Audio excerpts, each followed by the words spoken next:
going to offset on the inside 25 millimeters. So you're offsetting 25 millimeters to the inside. And then this distance here should be 250. So you're offsetting, remember the thickness of the fascia board is 25 millimeters. So we're offsetting the 25 millimeters on the inside. But the height of this here now should be 250. So let me put this as 250 here. Here. So your line, you draw a line from here, offset 250. So this will come in like this. And we simply just pull this line across back to the building. Why? Because remember your fascia board goes right around the edge of the building. So the rest of this will be hiding at the back of the building, so that line is going to extend across here. So let me do the same thing on the other side. So we had the eave here. The distance here was 300. However, we are offsetting on the inside 25 millimeters. Extend this line down and make sure that from here you offset now downwards 250,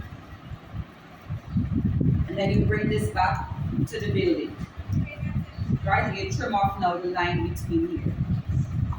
Right, so that's the same thing you'll have on the other side. And then from here, now there are other details that you'll have to show, but I'm not too sure in printing if you'll be able to see it. So on top of the rafter, you should have your, what you call your lats and your pull line. So you have a distance here.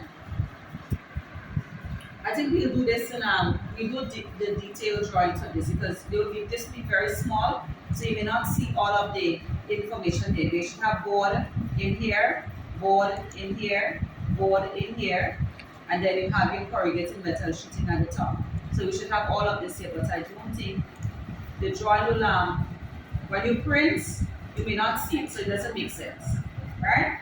So this is how your, for persons who cut through the hip roof, this is how your roof is going to look, and then from here we put on our notes. So you're only going to put in the notes of what you are able to see. You can copy them from the roof plan. So we are able to see this here will be our ply. So you can copy the ply pattern, and you can stick some inside in here. So copy the pattern of the ply, and this will be in here, right? So you have here your ply. So you have your roof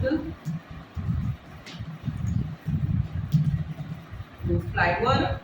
We also see in rafters. So you have rafter, this is a rafter, this is also a rafter, but this here will be a hip rafter. So we have the 50 millimeters by 150 millimeters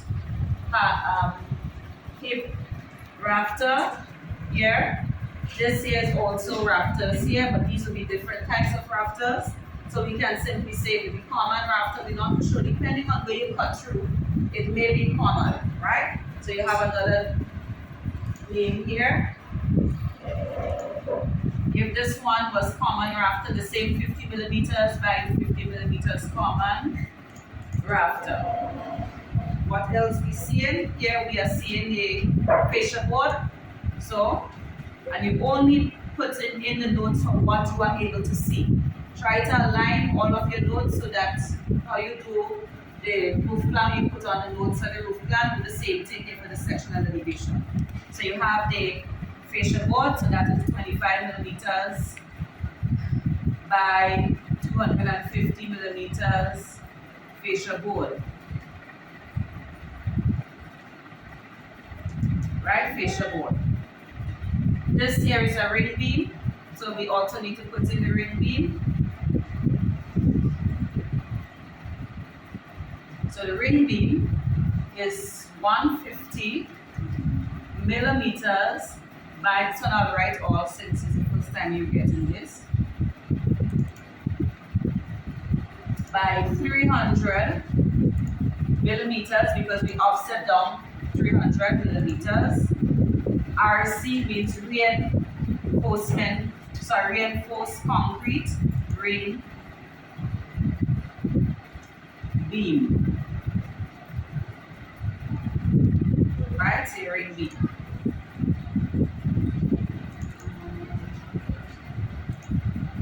Right, so that's basically right. So that's basically it for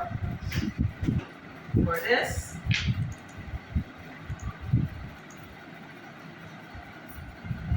I have to explain the concept of hurricane straps and so on, but that will be done when we do a detailed drawing of the roof, because you will not be able to see the hurricane straps on this in the drawing is very small. So I'll explain how they do the hurricane straps and so on. So another drawing will give us that sort of detailed information.